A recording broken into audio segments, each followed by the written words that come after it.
Jadi obrolin aja kali ini Vio kembali bertemu lagi dengan Pak Ustadz Ahmad. Oke, Pak Ustadz, nih kita bakal bahas tentang hukum tarawih. Ini momennya kan Ramadan, pas banget dong ya Pak ya ngebahas tarawih. Mungkin banyak urus Indonesian yang belum paham banget nih, biar makin tambah pengetahuannya soal tarawih. Oke, langsung aja, Vio mau nanya nih. Dalam kondisi pandemi COVID-19, umat Islam dianjurkan tidak melakukan ibadah tarawih di masjid. Benar ya Pak ya? Menurut Pak Ustadz sendiri bagaimana tentang aturan ini? Sebenarnya aturan ini yang wajib kita patuhi lah. Kalau pandangan Ustadz, karena dalam Al-Quran diterangkan Allah Subhanahu wa Ta'ala berfirman, Atiullah wa atiur rasul wa uli amri minkum. Taat kepada Allah, taat kepada Rasul, utusan Allah, dan taat kepada ulil amr, pemimpin kalian di suatu daerah. Itu memang udah ketentuan dalam Al-Quran. Kalau pemimpin ini menyuruh atau memerintahkan tidak melanggar atau tidak sesuai dengan perintah Allah dan Rasulnya. Kalau sesuai dengan perintah Allah dan Rasulnya, wajib kita taati. Tapi kalau nggak sesuai, tidak berpaling dengan perintah Allah dan Rasulnya, kita nggak wajib taat. La taatul makhluk limasatil khaliq. Tidak wajib taat kepada makhluk kalau itu bermaksiat kepada Khaliq, sang pencipta, yaitu Allah. Nah, pemerintah kita memerintahkan sesuai dengan hadis Nabi.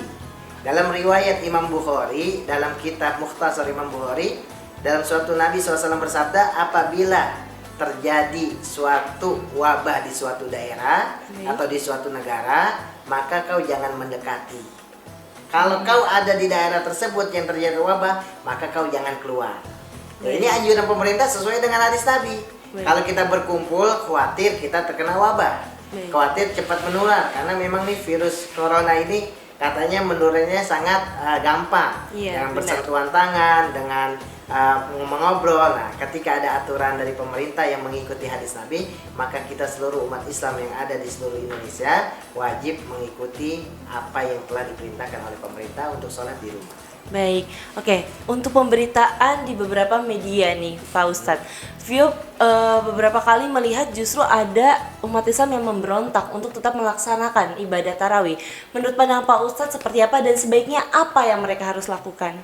Sebenarnya ketika dia memberontak, dia ini sebenarnya apa sih yang perlu kita berontakin? Sholat tarawih hukumnya sunnah. Baik. Mengikuti perintah Nabi itu pun sunnah. Apa sih artinya sunnah itu?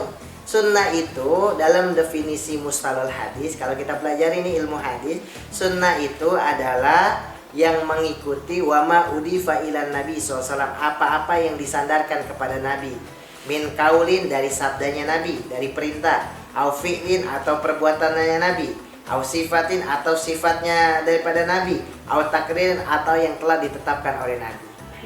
Tarawih sunnah hukumnya, tapi perintah untuk meninggalkan atau menghindari daripada suatu wabah penyakit itu pun perintah sunnah.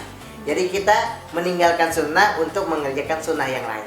Tapi kalau ada umat Islam yang memberontak, dia tidak tetap tarawih, namanya itu tidak mengikuti sunnah Nabi yang satu ini. Baik. Khawatir malah membahayakan orang banyak dan bisa dihukumi haram.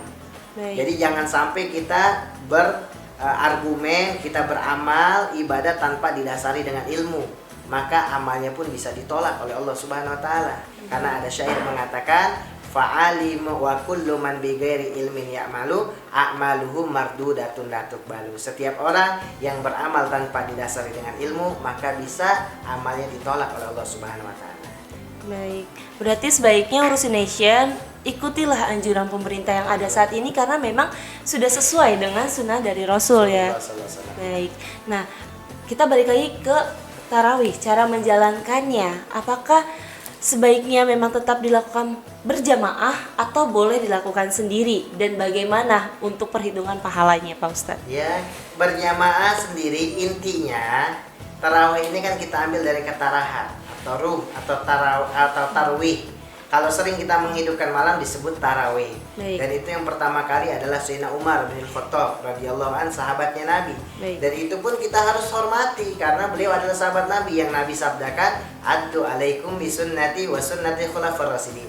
gigit dengan gigi geraham kalian sunnahku dan sunnah sahabatku. Nah, ketika Sayyidina Umar ini menghidupkan taraweh di Masjid Madinatul Munawwarah bersama para sahabatnya, sehingga himmah di dalam menghidupkan syiar-syiar itu ada. Tapi ketika ada pandemik seperti ini, virus corona seperti ini, jangan kita putus asa. Intinya menghidupkan malam Ramadan. Ketika dia menghidupkan man qama Ramadan imanan wa ihtisaban ghufira lahu ma taqaddama. Rawahu Imam Muslim. Barang siapa yang menghidupkan malam Ramadan karena iman dan mengharapkan ridha Allah, akan diampunkan segala dosanya. Salat sendiri dia dapat pahala besar dan pahalanya juga dari Allah langsung. Ketika dia salat berjamaah itu lebih baik. Jadi tetap ada perbedaan salat sendiri dan berjamaah. Jadi walaupun kita salat di rumah, kita ajak ibu kita berjamaah, ayah kita berjamaah, adik kita, ponakan kita, atau kasih uang. Nanti kalau berjamaah habis sholat, om kasih uang 5.000, kasih semangat, ya kan? Ya kan? Itu luar biasa. Walaupun berdua nggak jadi masalah.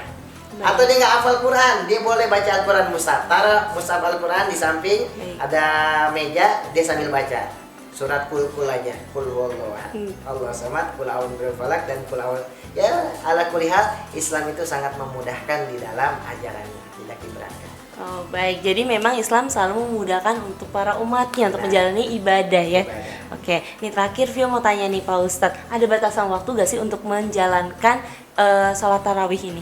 Sebenarnya tidak ada. Intinya tarawih ini hanya bukan bukan nama istilah aja, istilah tarawih. Jadi orang sholat tarawih sebenarnya itu menghidupkan malam Ramadan dengan santai, nggak terburu-buru. Kadang-kadang di suatu daerah dinamakan sholat tarawih tapi sholat cepat, Allah Akbar, Allah Akbar, Allah Akbar, Allah Akbar. Kadang-kadang zaman milenial begini juga anak muda mencari imam yang cepat.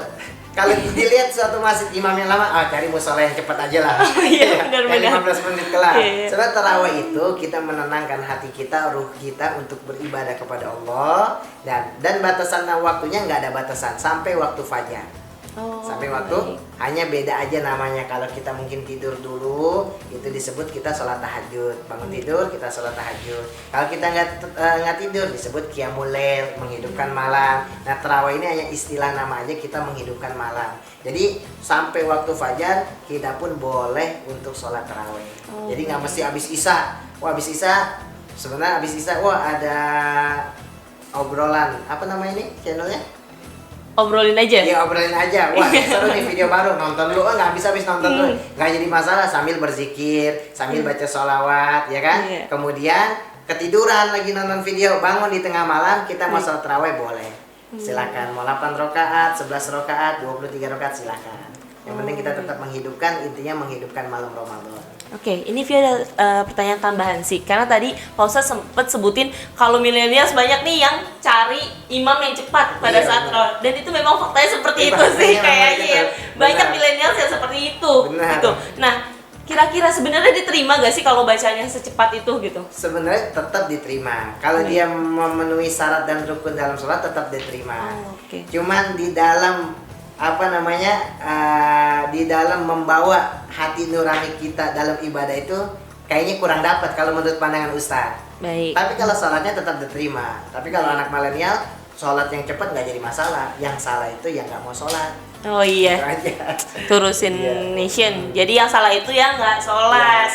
Oke, Pak Ustadz terima kasih banyak untuk informasinya. Udah mau jawab semua pertanyaan Vio tentang tarawih ini. Dan yang pasti ini bakal ngasih informasi tambahan yang bermanfaat untuk kalian. Oh iya, jangan lupa untuk klik like, komen, dan subscribe. Kira-kira kita harus bahas apa lagi ya dan buat konten apa lagi. Nah kalau misalkan ada yang mau nanya nih sama Pak Ustadz, boleh tanyanya kemana nih? Atau ada Instagramnya? Atau punya YouTube juga, Pak Ustadz? Wah, nggak ada. Nggak ada. Oke, paling bisa komen di kolom komentar bawah aja gitu. Insya Allah saya jawab di situ. Iya, baik Pak Ustadz, terima kasih banyak untuk waktunya. Oke, sekian obrolin aja kali ini sambil nunggu buka. Wassalamualaikum warahmatullahi wabarakatuh.